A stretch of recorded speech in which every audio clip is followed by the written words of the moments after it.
Como o professor comentou, a gente resolveu trazer alguns conceitos básicos de relações internacionais para vocês. Por que isso? Muitos dos textos, eles estão trazendo esses conceitos que são básicos, mas para quem não é da área, pode não ser tão familiar, né? Então, a gente resolveu fazer essa abordagem. Tá bem rápida, tá bem simples, e eu deixei os slides já na, no Drive da disciplina, no Google Drive da disciplina. Então, alguns dos conceitos e atores, né? Na aula passada, o professor trouxe muito um conceito que se chama sistema internacional.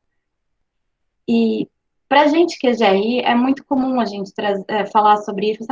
Sistema internacional é onde os atores internacionais se organizam. Mas é importante vocês entenderem algumas características de como que funciona esse sistema internacional. Das principais que eu traria para vocês é a questão da anarquia. E a anarquia é exatamente essa ausência de governo, de uma autoridade, né, supranacional, que vai conseguir estabelecer regras para as relações entre esses atores internacionais.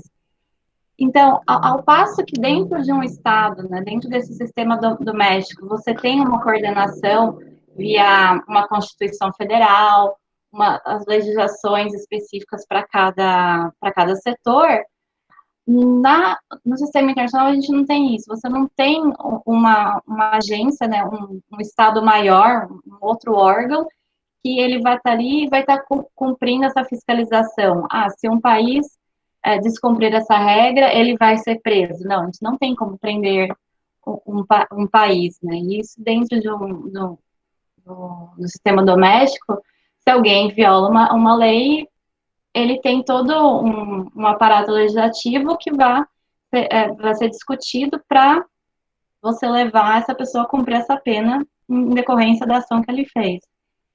Então, além da anarquia, você tem uma outra característica que se refere a essa dimensão global, né, das discussões. Então, elas vão ocorrer no sistema internacional em diferentes níveis. Você tem entre estados, entre as regiões, entre diferentes atores, e elas ocorrem ao mesmo tempo, elas são até simultâneas. E essa heterogeneidade dos atores, ela decorre que você não tem somente os estados, você tem empresas multinacionais, você tem ONGs, você tem grupos terroristas e outros agentes que estão ali trabalhando e se interagindo simultaneamente. E apesar de você ter essa verdadeira mistura, né, de atores, assuntos e temas sendo debatidos, eles estão numa certa estrutura que vão ser influenciadas pelas relações de poder que são estabelecidas entre esses diferentes atores. E essas relações de poder, elas vão ser influenciadas por questões de fluxos econômicos e também de sociais. Nesses casos, a gente tem a questão de comércio, de investimentos externos e até de fluxos de pessoas. Então, as migrações também são capazes de influenciar as relações de poder, afetando, assim, o equilíbrio que esses diferentes atores eles vão ter nesse sistema internacional.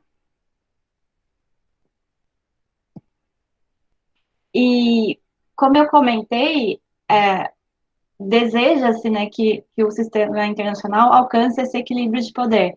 Nem sempre ele vai ser alcançado por uma série de fatores, né? Mas os estados, eles querem isso, eles buscam esse equilíbrio. Mas ao mesmo tempo, nenhum Estado vai possuir uma autoridade acima da sua para regular a ação dos outros. Nenhum Estado vai passar e falar assim, olha, você não vai fazer isso, eu mando em você. Nenhum Estado, ele manda no outro diretamente, não exerce essa função. E como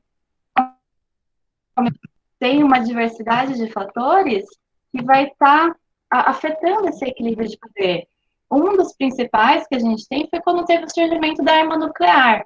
Então, você tinha, num período de entre guerras mundiais, né, das duas guerras mundiais, um certo equilíbrio tentando ser alcançado entre as potências, e o surgimento da arma nuclear desestabilizou isso. Então, eles almejam esse equilíbrio de poder, mas cada fator que vai surgindo vai tornando esse equilíbrio cada vez mais sensível. E agora, o que a gente tem que que a gente considera com novas ameaças a esse equilíbrio de poder, são a questão da inteligência artificial, via reconhecimento facial que você tem, a robótica que você está fazendo, perdendo empregos, né? As fake news também são capazes de afetar o equilíbrio de poder entre esses atores internacionais, e é também a questão da nossa privacidade. É, com o avanço da inteligência artificial, essas barreiras estão se tornando cada vez menores e sendo ultrapassadas para fora dos limites dos estados. E isso está afetando todo o comportamento que esses atores internacionais têm dentro das suas interações no sistema internacional. E você tem esse sistema internacional, você tem esse equilíbrio de poder que está sendo constantemente alterado e influenciado por essa diversidade de fatores, e aí você acaba criando uma certa ordem, que a gente chama de ordem internacional. Então, ela vai surgir, né, a partir dessa dinâmica entre os estados, entre os atores, né, então os atores têm os seus princípios, os seus objetivos, se chocando nessa, né, que é o sistema internacional, para tentar alcançá-los. E a partir disso você vai constituir uma certa ordem. E exemplos de ordem internacional você tem, quando ela é unipolar, ou seja, só tem um polo de poder, e um exemplo mais claro dele é do Império Romano. Ninguém questionava a, a soberania e todo o poder que o Império Romano tinha. Depois você tem a ordem bipolar, com dois polos principais, e isso eu acho que a questão da Guerra Fria é o melhor exemplo, né, entre os Estados Unidos e a extinta União Soviética. E a questão de multipolaridade, que é composta por diferentes polos. Aí seria essa a nossa situação atual, com a China crescendo, os Estados Unidos e até a Rússia se inserindo? Ou estaríamos numa situação de nova bipolaridade entre a China e os Estados Unidos, que se constituiria uma nova Guerra Fria? É uma questão para vocês pensarem e até colocarem isso em discussão. E, bom, temos todos essa ordem internacional, essa questão de equilíbrio de poder, e como eu comentei, você tem toda uma diversidade de atores. E eu acho importante vocês entenderem quem são esses atores que atuam no sistema internacional, que também são eles que estão por trás da governança internacional, que está sendo debatida muito nessa disciplina. Bom, primeiro são a questão dos estados, você tem as organizações internacionais formais e os atores não estatais, que podem ser empresas, ONGs, fundações, universidades também. O Estado, para as relações internacionais, ele é um dos principais atores, né? E ele é constituído, esse Estado moderno, né, o conceito dele, ele vem quando foi assinada a Paz de Westfália, em 1648, que ele trouxe um conceito de soberania política sobre um território e uma população. E os estados, eles vão se reconhecer mutuamente. Então, um estado reconhece que outro estado é um estado. E eles têm um princípio que é de não intervenção, então eu não vou intervir no que você está fazendo, porque ao longo da história, por mais que a gente tenha questão de guerras, veja a questão dos Estados Unidos, eles sempre acham um motivo para justificar a sua intervenção em outro país. Mas esse é um princípio que ele viola, né? Então, os estados eles não devem intervir no que está acontecendo dentro de outro país, a não ser que seja um caso excepcional, né? Que até nesse ponto as Nações Unidas elas entram, né, para tentar justificar. E também a questão de não ingerência, que é a autodeterminação. E os estados, como que eles conversam, né? Eles vão estabelecer relações diplomáticas entre si. Uma das coisas que tem acontecido agora é que as cidades, né, os municípios também têm se tornado atores de relações diplomáticas, o que a gente chama de paradiplomacia, ou diplomacia municipal. Então, você tem o Estado exercendo essa função enquanto soberano de um território e de uma população, mas as cidades também podem exercer, então elas também podem ser consideradas atores desse debate internacional. E tudo isso envolve muita questão de poder. Quem tem poder, ele acaba sendo um elemento essencial da política, né? Os estados, eles querem assegurar o seu poder, seja em termos doméstico ou internacional. E eles vão trabalhar com esse poder, tentar melhorar a sua projeção, essa capacidade de atuação, em decorrência do que eles têm à disposição no seu território. Então, o poder vai ser medido de um Estado, né? Vai ser medido pela questão a sua população, quais são os recursos naturais que estão disponíveis por ele, quais são os recursos militares, e até pela própria capacidade que o Estado tem de fazer uso dos seus recursos, né, para levar aquilo e converter em poder. Isso quer dizer, né, que não basta um Estado ser detentor, por exemplo, de maiores reservas petrolíferas do mundo. Ele tem que ter uma capacidade tecnológica para explorar esse recurso. Se ele não tiver, não vai adiantar nada. Ele não vai conseguir fazer uso e ele não vai conseguir exercer o seu poder em cima de outros atores. E isso para a governança é muito importante que vocês compreendam, porque a capacidade de um Estado que ele tem de exercer o seu poder influencia até na própria capacidade que ele tem de influenciar os outros a seguirem o que ele determina. E aí, eu trago para vocês um esqueminha que eu acho bem fácil, né, para vocês entenderem quais são esses atores internacionais que você tem. Então, você tem atores internacionais, os estatais, que são os estados, então, Estados Unidos, Brasil, China, Rússia, e aí os atores não estatais. Dentro dos atores não estatais, você tem mais subdivisões, como atores domésticos. Por exemplo, no Brasil, a indústria agropecuária, ela tem uma capacidade de exercer influência no processo de tomada de decisão, tanto no do Brasil quanto internacionalmente. Então, ela é um ator doméstico com capacidade de intervir internacional. Depois, você tem as organizações internacionais globais, como as Nações Unidas, a FMI, a OIT, e as regionais, como o Mercosul e a quase extinta Unasul. E depois você entra em um outro grupo que eu chamo de atores transnacionais, que podem ser grupos terroristas. Sim, grupos terroristas são atores transnacionais, a Al-Qaeda está aí para mostrar isso. A questão das organizações não governamentais, como a Human Rights Watch, o Greenpeace, o WWF, e as próprias empresas multinacionais, como a Coca-Cola. Esses atores transnacionais, eles são capazes de atuar, né, no sistema internacional, atuar como representantes e estavam ali buscando pelos seus interesses e alcançar seus objetivos. E eu falei muito de poder para você. Todos esses atores, sejam eles estatais ou não estatais, eles vão fazer uso do seu poder, né? E, e isso depende do que eles têm de recursos disponíveis. E a classificação de poder, a gente divide em dois, que é o poder duro e o poder brando. Então, é o hard power e o soft power. E o poder duro, né, o hard power, ele vai corresponder a você estar...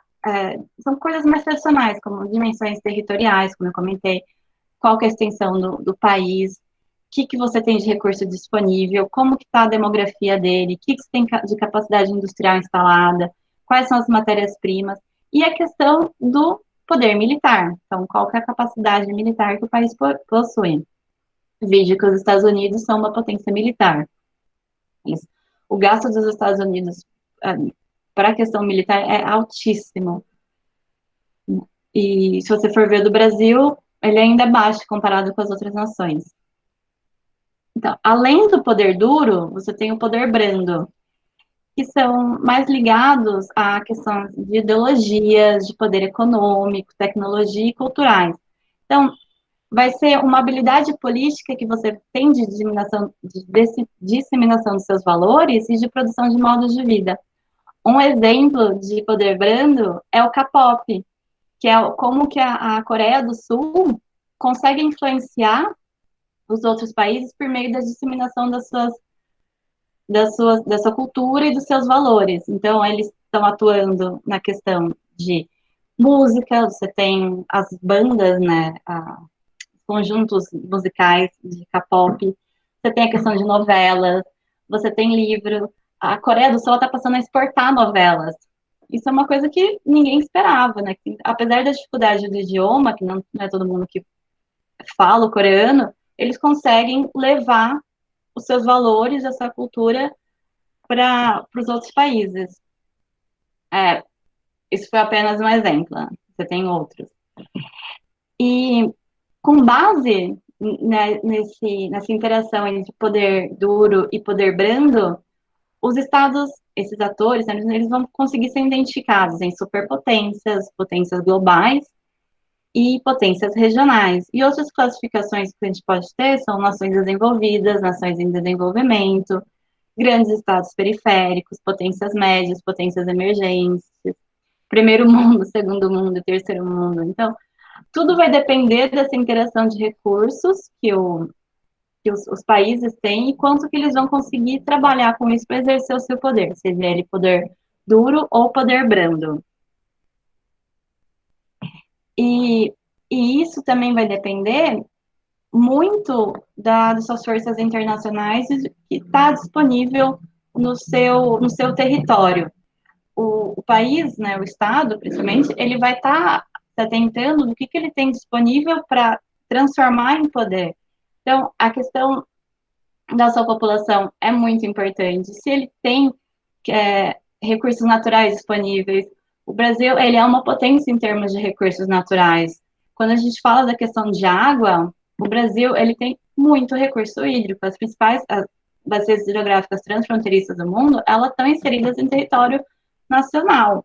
A gente tem a questão da Amazônia, tá aqui, que é uma diversidade, um recurso, eu diria, biológico muito grande, né?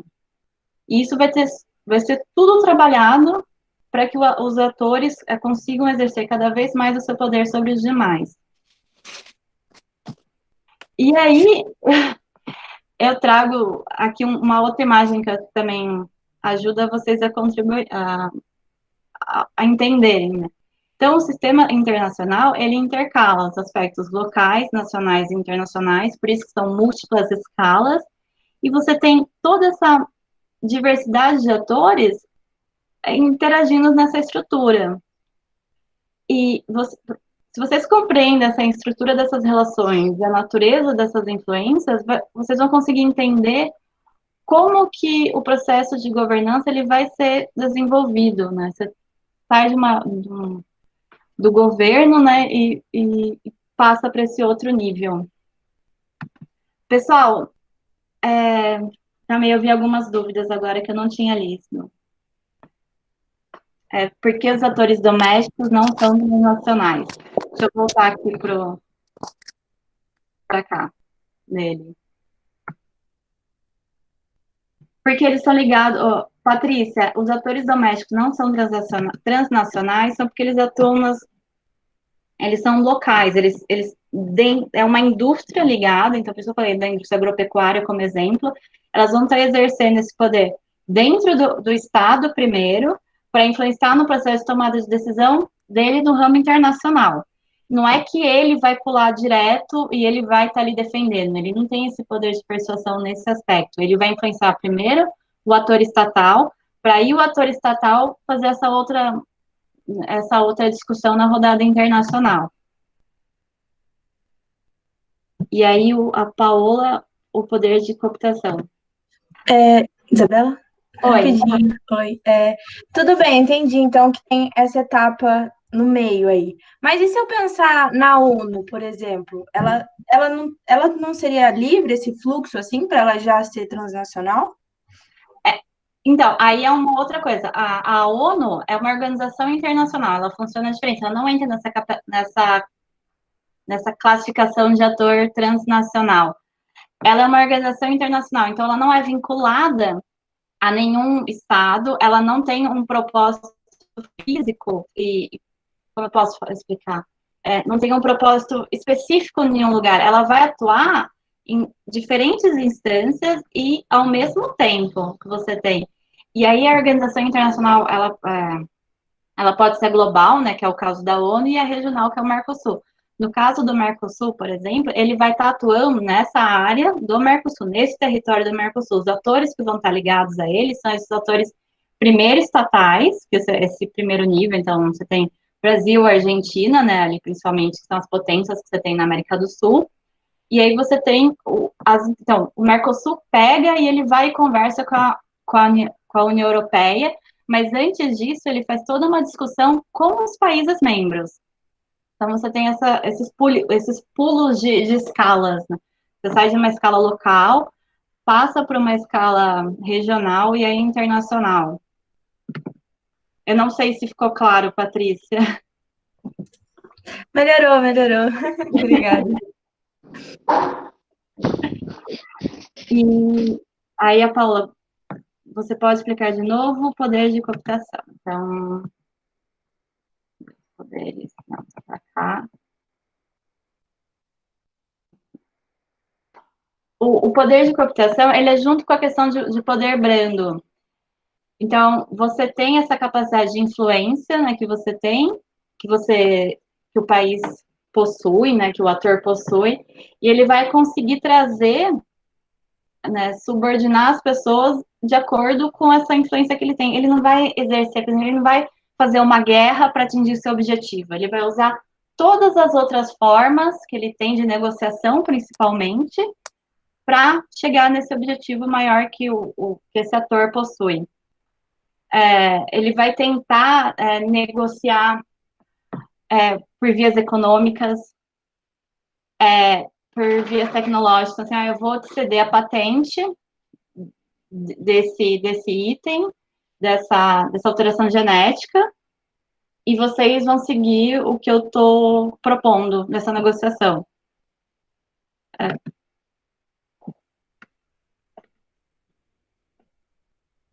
Tem mais alguma pergunta? Vou te passar aqui. Chegou mais uma.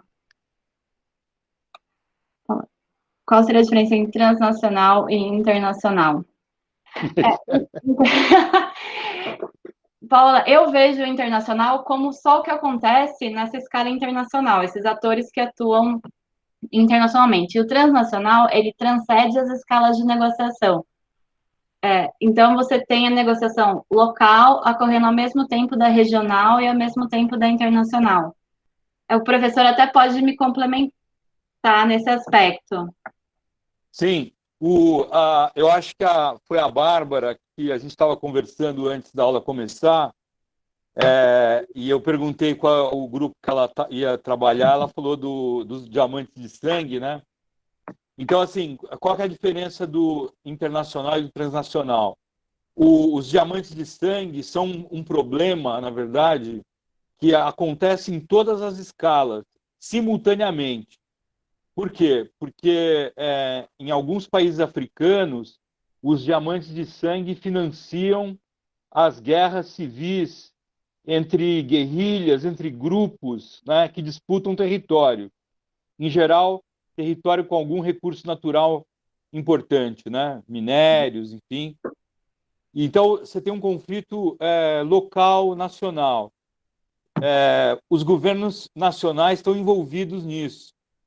A ONU, né, lançou digamos, uma proposta de promover a cooperação para acabar com esses conflitos. Para acabar com os conflitos, você tem que eliminar o financiamento da compra de armas e da organização desses grupos, né, usando o diamante de sangue. Então, você tem que regular o comércio internacional dos diamantes de sangue. E a ONU fez isso, o Brasil teve um papel importante, e você precisou do setor privado. Então, olha que caso complexo, né? Envolve conflitos locais em países africanos, envolve os governos dos países africanos, envolve empresas multinacionais, De Beers, por exemplo, a maior de todas, envolve as Nações Unidas, né? Tudo isso ao mesmo tempo agora, ou seja, muitas escalas, né? onde o local, o transnacional, o internacional, o nacional estão acontecendo simultaneamente com diferentes atores. Eu sei que é um pouco assim complexo de isso. O Hotel Ruanda também tem essa dimensão, né? Aquelas pessoas que ficaram presas ali no momento da Guerra Civil, naquele hotel no país africano. Então, assim, o internacional, em geral, a gente fala do internacional quando a gente, por exemplo, cobre uma grande conferência das Nações Unidas, como a COP, a Conference on Parties, né? Dos países que vão negociar redução de emissões de gás de efeito estufa. Então, o internacional é mais, digamos, aquela arena que diz respeito aos governos, às organizações internacionais. Como a gente viu na aula passada, o transnacional ele não valoriza o ator estatal sobre o não estatal ou vice-versa. É uma mistura de atores operando em diferentes escalas simultaneamente. Eu sei que é difícil de entender isso, mas a gente vai falar bastante nisso ao longo das disciplinas, tá? Ao longo das aulas, quero dizer. Explicando. Mas eu não sei se tem a explicação do transnacional lá. Acho que não. Eu acho que é só sobre a questão dos diamantes. Mas a pergunta é boa, é complexa, é difícil mesmo. Paola, eu concordo que é muito difícil. Por exemplo, eu prefiro usar, em vez de transnacional, eu prefiro trabalhar com transfronteiriço quando eu estou falando de governança ambiental. Mas aí já vai de tipologias que cada pesquisador trabalha. Mas acho que essa discussão não vem ao caso agora. É. Muito bem, então, por favor, pode falar. Eu tenho uma dúvida com relação, por exemplo, à ONU, à OMS. Eu já vi que quando eles precisam atuar em algum certo local, eles precisam pedir a autorização do governo para poder atuar nesse local, para poder entrar nesse local. Por isso que, então, eles se enquadram como não transnacionais e sim como... Desculpa, peraí. Eles se enquadram não como transnacionais e sim como... Atores não estatais. Isso, e sim como internacionais? Não, desculpa. Eles são atores não estatais e eles entram como organizações internacionais. Por conta... Oi? Por conta da necessidade deles pedirem autorização para agir do governo governo atuante. A ONU nunca vai passar pela decisão em cima de um país sem ter o comitê dela, sem eles determinarem, ok, vamos fazer essa intervenção, vamos atuar em tal lugar. Eles têm muito disso de respeitar a soberania e o direito de não intervenção de cada Estado. Eles respeitam muito a questão dos direitos humanos e eles ficam muito atentos em questão de violação de direitos humanos, eu diria. Isso é um dos principais motivos que a ONU acaba fazendo alguma intervenção em algum país. Entendi, obrigado. Mais dúvidas?